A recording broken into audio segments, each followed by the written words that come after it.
For 20 years. Did you sneak off during your niece's wedding and perform a sex act on a guest? No. He says you did. Because he couldn't find me. There are a lot of reasons that you would not be able to find somebody other than that they're performing a sex act. They could be getting another piece of cake. If you think she has slept with hundreds of men, why would you want to be with her? She still is the woman of my dreams. She's apparently the woman of a lot of people's dreams, if we believe you. Let's do it. Have a good show, everybody. Here we go. This is a safe place to talk about hard things. Stand by. We'll count you down. Today's going to be a changing day in your life. 5, 4. I am not giving up on you.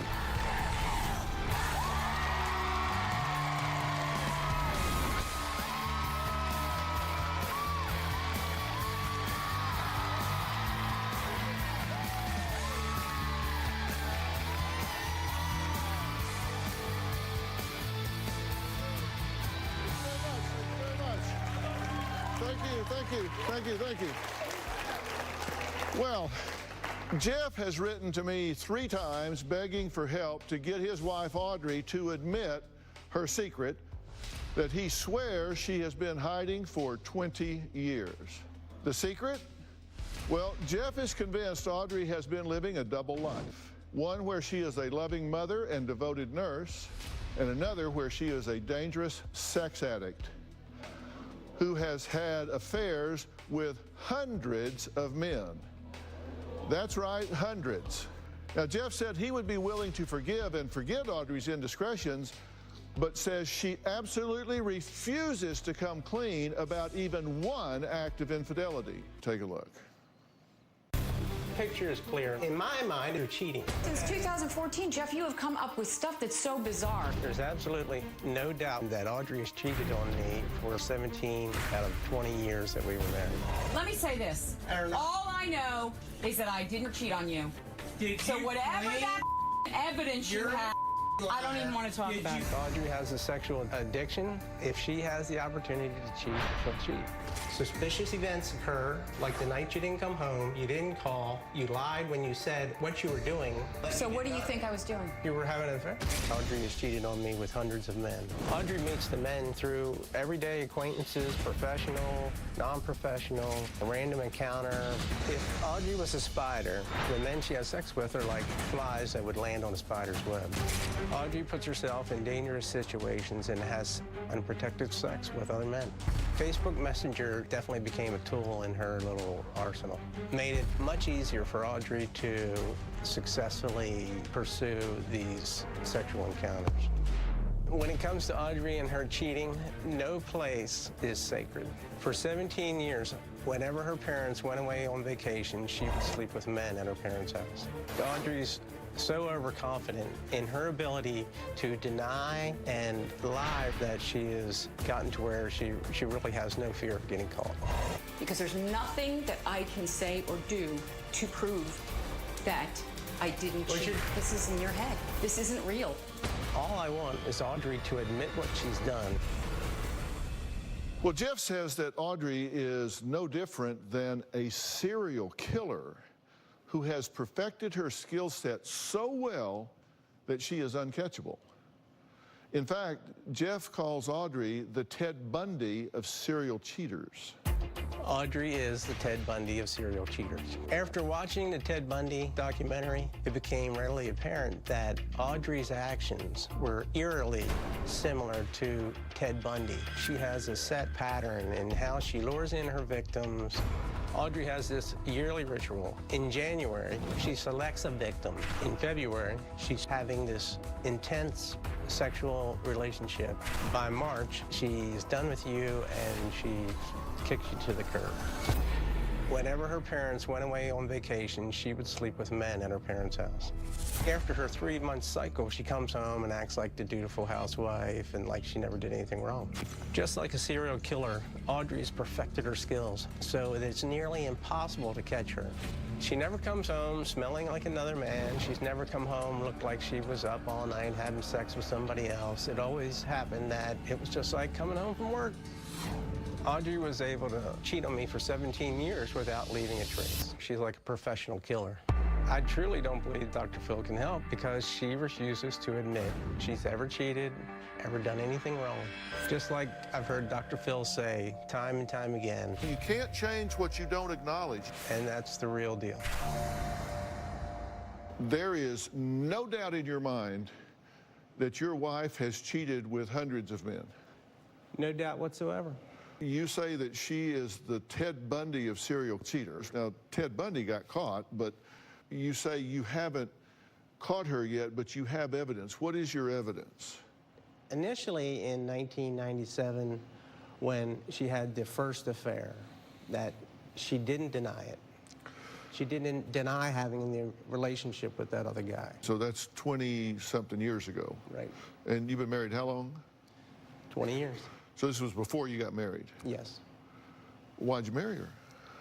I somehow rationalized that it was due to stress, things that had happened in her childhood, the result of an abusive relationship. So you think maybe this was just a reaction.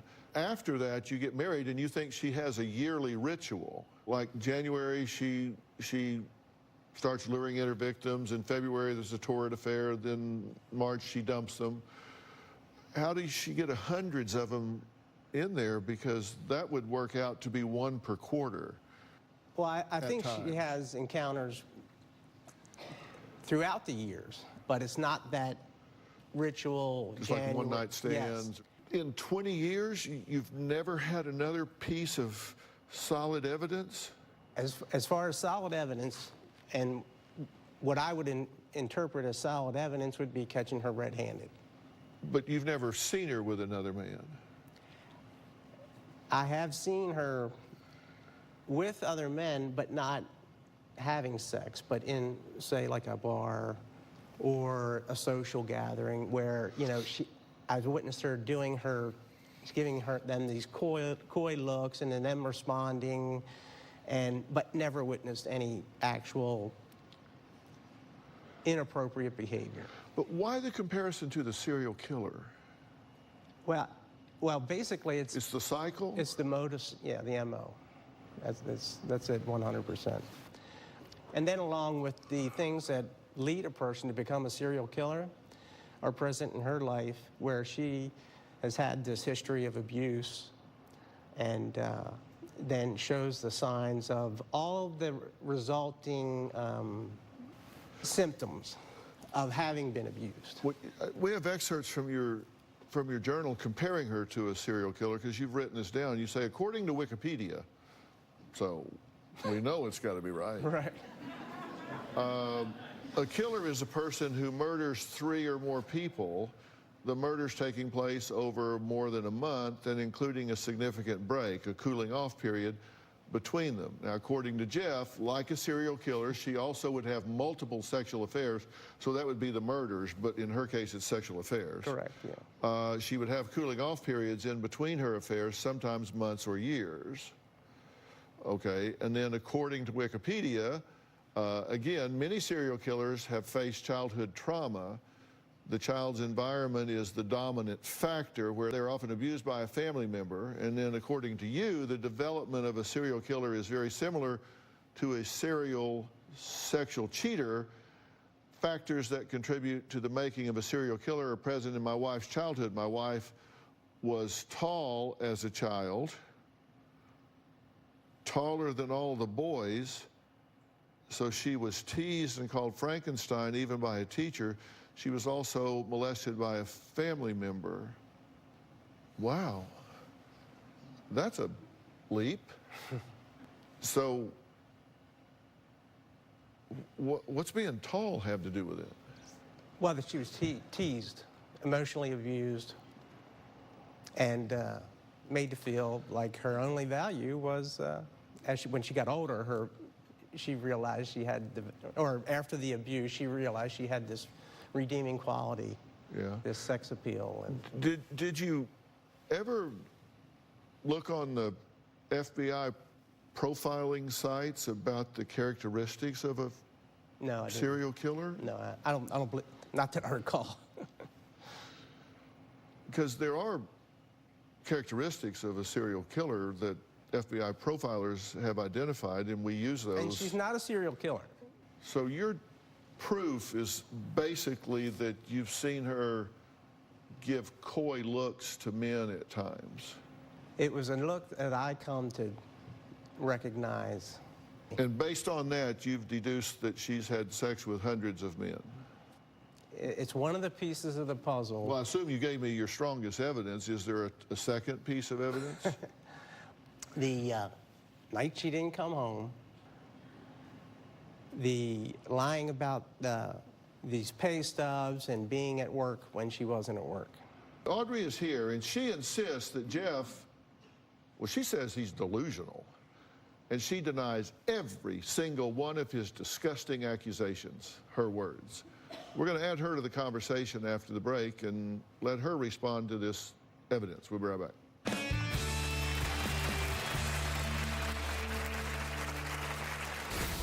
Jeff constantly interrogates me to try to prove that I've cheated on him.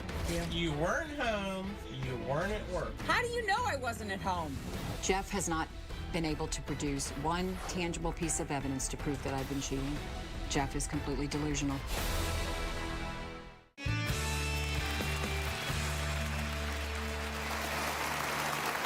From monitoring his wife's movements with a tracking app to being accused of sneaking off to perform a sex act at her niece's wedding, Audrey says she's tired of living with her husband Jeff's delusional accusations. You're saying like I have a pattern, like I bring men to my parents' house whenever they're away in Hawaii. That makes no sense, Jeff. I can't forgive you for lying as long as you're lying. I want to make it very clear that I have never cheated on Jeff. I didn't do anything. I didn't lie to you about going to work. Jeff is obsessed with thinking that I've cheated on him. Over the past 4.5 years, he's created this fantasy world where he believes that I've been cheating on him with multiple men. Now it's like hundreds of men, and it's getting more and more weird. Jeff accuses me of being a whore that can't be trusted. Jeff's accused me of having an affair with a neighbor, the man we met in the Bahamas on vacation, with doctors. It never ends. While Jeff and I have been intimate, he's later told me that he's thought about me having sex with other men. Jeff believes I bring multiple men to my parents' house to have sex with them while they're away for 2 months every year. How do you explain it? You weren't home, you weren't at work. How do you know I wasn't at home? How do you know? Jeff constantly interrogates me to try to prove that I've cheated on him. It can last several hours. Jeff is constantly hounding me to admit what I have done. Jeff has a tracker app on my phone so that he knows where I'm at. If I'm in a location that he deems questionable, he can call me. Jeff has not been able to produce one tangible piece of evidence to prove that I've been cheating. Jeff is completely delusional. There's absolutely no reasoning with him. I'm a cheater, and that's all there is to it. Are you a serial cheater? No. Are you a serial killer? No. Do you kill the men you cheat with? No. I don't cheat. Well, that would explain why he doesn't have any evidence if you kill the men you cheat with. Did you go to your niece's wedding? Yes. Did you sneak off during the ceremony and perform a sex act on a guest? No. A wedding guest? No. He says you did. I know he does. Because he couldn't find me. Well, there are a lot of reasons that you would not be able to find somebody other than that they're performing a sex act on someone. They could be going to the bathroom. They could be getting another piece of cake. It was a long bathroom break. They could be doing a lot of things. She told me that at her brother's wedding, another family member was taking a friend of his to the airport, and she performed. That is absolutely not. I never told him that. He's construed this in his mind. What happened was I threw up from drinking too much, and the best man was in the back seat, and I threw up all over in his lap. There was no sexual contact. Well, that's a big difference than... Now, I don't know if you've ever had either or, but it's hard to confuse the two. Well, I wasn't there, so. He said that you first cheated on him on Mother's Day in 1998. Oh, yeah, I remember the accusation. When he came home, I was changing the sheets, and that meant I cheated. I had the neighbor over, and we had sex. Because you were changing the sheets? Yes. Well, don't you change the sheets occasionally? Well, I don't know. I've never. Well, doesn't she? She does. Isn't that a regular thing? God, I hope it is. It is a regular thing. It is a regular thing. But of course, it was with the surrounding circumstances. I come in, she won't look at me. She was obviously stressed or in a hurry. I guess he was leaving late, probably later than he should have, if he bumped into me coming out of the building. This is an apartment building. Correct. Yes. How many apartments? Complex. There's like 1,000. And so a man is coming out of your building as you're coming in. Well, he thinks it's the man that I had an affair with. And when you go in, she's changing the sheets. Therefore, that man had been in those sheets. No. It was just so uncharacteristic. Does he call you names? Yes. What's he call you? He's called me a skank, a whore, a slut, a narcissist, a psychopath, and also the Ted Bundy of serial cheaters. Okay, and excuse me. Sorry. That was an accident. I'm watching.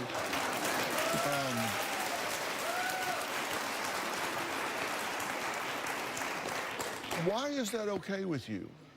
Because I love him, and I know that he can't help it. I think something's wrong with him. I think something is mentally wrong with him. So you make excuses for it? Yeah. Okay, let me ask you. If you think she has slept with hundreds of men unprotected, you can't let her out of your sight. She goes to the grocery store, you can't even take her to a wedding.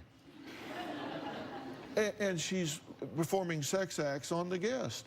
Why would you want to be with a woman that does that? Well, when I met her, I thought she was the woman of my dreams. She still is the woman of my dreams. Well, she's apparently the woman of a lot of people's dreams, if we believe you. That's probably... No, seriously, why would you want to be with someone like that? Yeah, well, one reason for that is it's for the kids, the family. Look, we got to take a break. Jeff says he's been able to get inside Audrey's mind and now insists he has evidence of her affairs.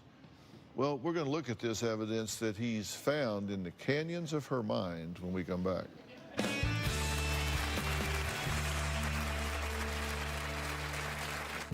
I attempted to FaceTime her in the Bahamas several times over the 5.5 hours. No answer. I was a little tipsy because we had gone to a bar. This is when I had my epiphany that she had been cheating all these years. I think these documents show a pattern. Of what? Of deception. He had a psychotic break. It finally hit me that Audrey had been cheating on me all these years after she came back from vacation in the Bahamas. During this entire time, Jeff assumed I must be cheating because he couldn't get a hold of me whenever he wanted. But the reality is, I'm on an island. There was no way for him to get in touch with me. I attempted to FaceTime her several times over the 5.5 hours. No answer. She finally called me at 11:30. She was obviously disheveled and intoxicated. I was a little tipsy because we had gone to a bar, but I was with my daughter and her husband. That's it. This is when I had my epiphany that she had been cheating all these years. After that trip, his suspicions became much worse. It was like he had a psychotic break. So I think these documents show a pattern. Of what? Of deception. When I caught Audrey in a lie about her pay stubs, it solidified my belief that she had been cheating on me. One time, Audrey came home from work, and she said, I think they cheated me out of one day of work. I said, where's your pay stub? She goes, I don't have access to it. It's on a work email, and I don't have the password. I lied because I was secretly saving money for the future. 2 years later, I stumbled across her pay stubs in her personal email account. These documents do not prove that I was cheating on you. It became clear to me that she had taken off the same days, the same weeks of the year when she was supposed to be working. Audrey was cheating at her parents' house, having sex with these men. Okay, so in 2013, there were pay stubs that she said she didn't have, but you found out that she did have them. So you caught her in a lie, right? Correct. Okay, and so pay stub from January 27th, 13 to 2/9/13, Jeff says Audrey claimed to have worked at least 9 to 12 days during this time. Says the pay stub shows Audrey only worked 2 days.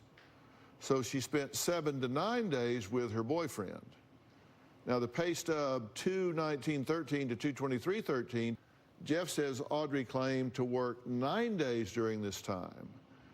Says the pay stub only shows work 2 days. So again, 7 days with her boyfriend. Did you lie about this? No. I don't freaking know when I worked overtime. I couldn't tell you what days I worked overtime. I worked overtime when there was overtime, and overtime wasn't always available. See, from working with horses, I think this is where part of my thing comes from. I've become very observant. So you say you've been able to figure her out, you're in her head, and things started to click. Wait, explain that to me. Well, it only clicked. What do you mean you're in her head? Well, it's just she knows me as well as I know her. We know that, she can answer my sentences probably before I can, say it. Yeah, because you only have like 5. Right. Maybe 4. Yeah. Yeah, like you're 2. cheating, you're a liar, you're a whore, okay. Look, would you agree that your evidence is Flimsy? circumstantial? Oh, yeah, definitely. You're the horse whisperer here. You say you're very observant. You say you're very observant. So in 20 years, don't you think that she might have slipped up somewhere? And I could have caught her if I tried, but I wasn't a paranoid, delusional, suspicious husband. So be careful now. But now you are. But now I am, yeah. Well, now I But now definitely you appear to are. be. We had the little thing I've never about seen lightning strike in a But building. it's true, yeah. And that's the whole thing. Before 2014, he wasn't like this. I mean, there was that little thing about the neighbor thing, but we cleared that up. Apparently, you think I admitted it, but I didn't. But that's all right. Everything did move on, and we did go on with our lives and have 2 kids, and had a life. And then 2014, now he's like, you are. Well, Audrey's oldest daughter says her mom has never cheated on her stepfather, Jeff. She says if Jeff doesn't stop his vile accusations, her mother needs to pack up and leave. We're going to add her to the conversation after the break.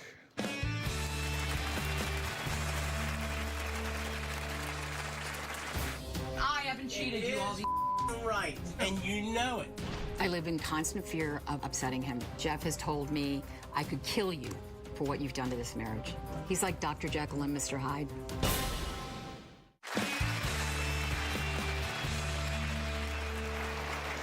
Well, Jeff insists that his wife is a lifelong liar and cheater who shares similar characteristics to a serial killer. In fact, he calls her the Ted Bundy of serial cheaters.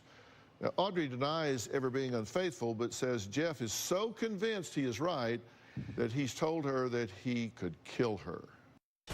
I haven't cheated you all the Right, and you know it. No, I know what I know. You never cheated You're on me. a liar. My marriage to Jeff has become emotionally abusive. You were with your lover more than you were at work and with your family. And you can have the audacity to deny it. I have no idea what you're talking about. I live in constant fear of upsetting him. He's like Dr. Jekyll and Mr. Hyde. One minute, he's affectionate, considerate, sweet, and loving. But when he's in a state of delusion, he's hurtful and he says horrible things to me. And he degrades me. Oh, my. Piece of Oh, thank you. Thank you. That's why I don't usually say a word. that you would deny that. He calls me a slut, a skank, a psychopath, a narcissist, a whore, and a serial cheater. I I believe know what the it is. Yeah, I know you know. I You're know. delusional. No, I'm not. You are. On a few occasions, Jeff has told me I could kill you for what you've done to this marriage. It's just a threat, but it puts that thought in my head that he could potentially kill me. Last month, Jeff actually, for the first time, put his hands on me. He smacked me in the back because I was just laying there and he thought I wasn't listening while he was ranting. I was in a physically abusive relationship in the past, but the emotional abuse I get from Jeff hurts more. Well, joining us via Polycom is Audrey's daughter, Carly. She says if her stepfather continues his abuse, her mother, just to protect herself and her sanity and maybe her physical well-being, needs to get out of this relationship. Carly, thank you for joining us. Thank you for having me. Now, Carly, you say that your stepfather is basically two different people. You say on the one hand, he's actually a very loving, caring, and nurturing stepfather, right? Yes, he's always been a wonderful stepfather, and he's a wonderful husband to my mom in a lot of ways when he's not accusing her of cheating. So do you think Carly is her Confederate here? Well, I She's think covering she's for her? Loves her mother, and she's loyal to her mother. And I don't think that she's covering for her, but I think her mother was able to hide it from her, even though I think she has seen signs of inappropriate behavior by her mother, but maybe she isn't recognizing it. I haven't seen anything appropriate.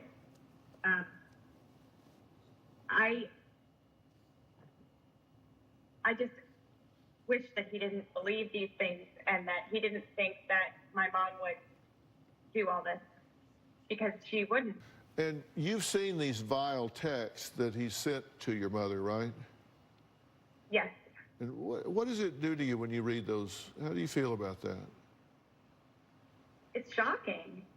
I mean, it's hard to believe that he wrote them. I've known him since I was an adolescent when my parents got married, and he's always been a wonderful father, and, you know, it's just not something I would expect to hear him say. It's so out of character.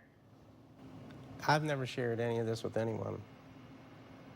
But you're saying it about her mother, and this is this young woman that obviously loves you. Well, I would never has shared it with my compassion for daughter her. if it was me. But you did say it, and she has great compassion for you. Well, and I'm sorry, I don't defend myself at all, and it is when it does happen, it is when I'm beside myself, distressed. It is like I am out of control. Thoughts have taken over. It's just. So, you lose control. Yeah. Okay. So, you can go far enough to admit that there's a point at which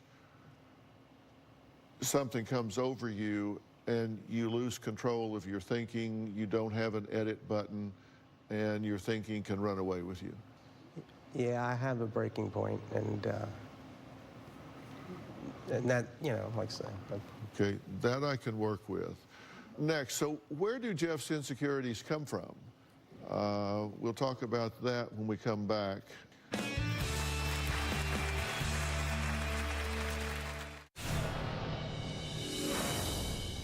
The first person I was ever in a relationship with, had sex with, cheated on me. I have no proof that she definitely cheated on me, but it was an emotional betrayal. That had an impact on all of the relationships after that. When I felt like things were going downhill, I would abandon the relationship. I've never cheated myself on anybody I've been with because of the experience I've gone through. If the roles were reversed and I had cheated on Audrey, I would divorce her because I could never live with the guilt. Jeff is adamant Audrey has been cheating on him for over 20 years. But a text message he sent my staff revealed there might be more to his accusations than meet the eye. The year before I divorced first wife, had a relationship with another woman. We only had sex twice, but it was an intimate relationship. Just wanted to be truthful. Staff member, thank you for being honest. So in your tape piece, you said, I've never cheated on anybody. But that was not true, was it? That's true. That was not true. If there's somebody in this marriage that we know for sure has cheated in their history, it'd be you. Yep. And you've been cheated on before. Yes. And that hurt. Indeed. Now, I could bite my tongue off for quoting Freud, but he talks about projection, that sometimes we project onto others those things that we experience within ourselves. Do you think it's possible that that history of cheating and being cheated on sensitizes you to projecting that on to her? No, I don't believe so. Let's play a hypothetical game with me for a minute, okay? I'm not asking you to agree with it, just hypothetically. You can do that, right? What if, just for argument's sake, what if you're wrong? What if you've been putting her through all of this and it's the distortion of your view and not the reality? What if, just hypothetically, Oh, I'm sorry. what if? I owe you the deepest apology that I could ever give you. And to be honest, I don't think I could live with you if I did. If I did find out that I was wrong, I'm sorry, I think I'd have to disappear from your life. I stick by you through thick and thin, and then you realize that, oh, she didn't do it, so I'm gonna leave Why now. would you want to be with me? Because I love you. Because I remember what you were like before you got like this. Were you happy in these pictures? I was.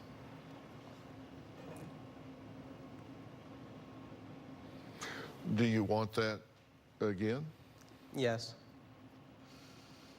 What if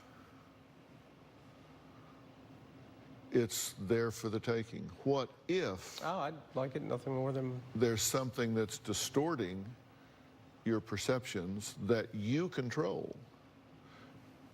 And there's a switch you could flip and you could have that feeling again. You'd want to know that, right? Sure, you've got me interested. Yeah. I'm intrigued because I can't imagine what the reason is, but... I'm going to tell you right after the break.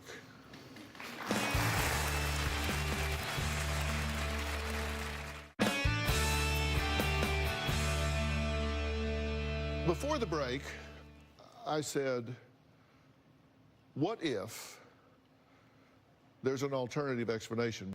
If we look at a timeline, you say this got really worse just lately, right? Yes, right? since 2014. And I'm not saying it hasn't been a problem along, but you said around 2013, 2014, it got really bad. Yeah, 2014. And so we're rolling along here, okay? And so, you know, here we're at 12, we're at 13, we're at 14. Things took a real downturn here, correct? Correct. What happened along about here? What happened along this time in your life? Well, he went on disability the year before, 2012. 12. Yeah. So right in this period here,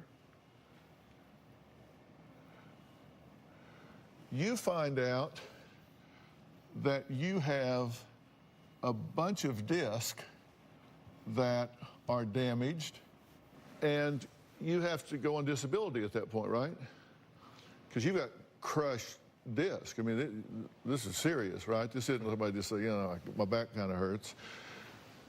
You have MRIs, you have problems. There's a lot of things you can't do that you used to do.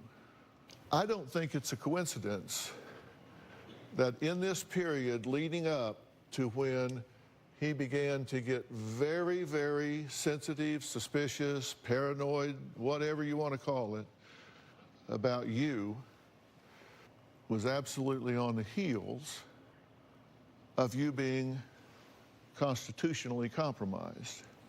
Subsequent with that, you also got prescribed opioids, right? And you've had to take them long term, which you have done, which I can tell you means that you are undoubtedly addicted to them, although you have, from everything I can tell, managed them very responsibly and done exactly what you've been told to do with them. But let me show you the long-term effects of opioid use. There's disturbed REM sleep. That's quality sleep, stage 4 rapid eye movement sleep. You have sleep problems here. You have sleep problems here. You have paranoia here from the drugs that you're taking. But the two main things are sleep. So let's look at what happens when you have sleep deprivation. You have paranoia, you have hallucinations, you have symptoms of depression, you have anxiety. You take those effects and then the effects of the sleep, you compound that with a compromised body image and self-image, and all of a sudden you say, something happened. He just all of a sudden, bang. I don't ask myself why you've had this frenzied focus. I ask myself, why not? If we could handle that and fix that for you, would you want to do that? Sure. When we come back, Audrey says she definitely wants to get this fixed because she says she loves this man and she does not want this marriage to fall apart. She does not want to be a victim of what you fear you create. She said she wants to keep her marriage and her family together. Is that possible? We'll talk about that when we come back. I have to tell you, Jeff, if it matters to you, I will tell you that I would stake my reputation that she has not been sleeping with hundreds of men having unprotected sex over the last 20 years. That she's not been sleeping with dozens of men having protected or unprotected sex over the last 20 years. I also believe that she loves you a lot. She would have to, because you have given her every excuse on God's earth to walk. So I'm telling you, I think you're wrong, and I think I know why, and I think I know how to fix it. And what I want to do is I want to send you to the PNP Center in Dallas. It's a terrific diagnostic and treatment center where they're going to do a brain scan and they're going to look at the chemical balance in your brain, and they're going to adjust this. They're not going to take you off your pain meds because I don't think you want to live without those given what you have here. But we can do some things to adjust the interaction it has with the dopamine neurotransmitters. And I think that's going to change a whole lot of your experience. And I think it's going to also get you some rest. And I think that's going to cause you to see the world in a whole lot different way. Well, tell me what you're thinking. It's just been a pretty rough road. Nice to know maybe there's some hope. For some change. Yeah, I'm not here to judge you, I'm here to help you. That's why I'm saying just let me... This is what I was afraid of, huh? What? Oh, you cried? Yeah. Hey, let me tell you, big boys don't cry, but men do. And, okay. All right. I want to thank all my guests today. A special thanks to Dr. Frank Lawless and the PNP Clinic for offering to help Jeff. And Jeff, I want to acknowledge you for having the courage to come here and put this all out. Fair enough? Are you glad you came? You bet. Okay. All right. We get this taken care of. See you next time.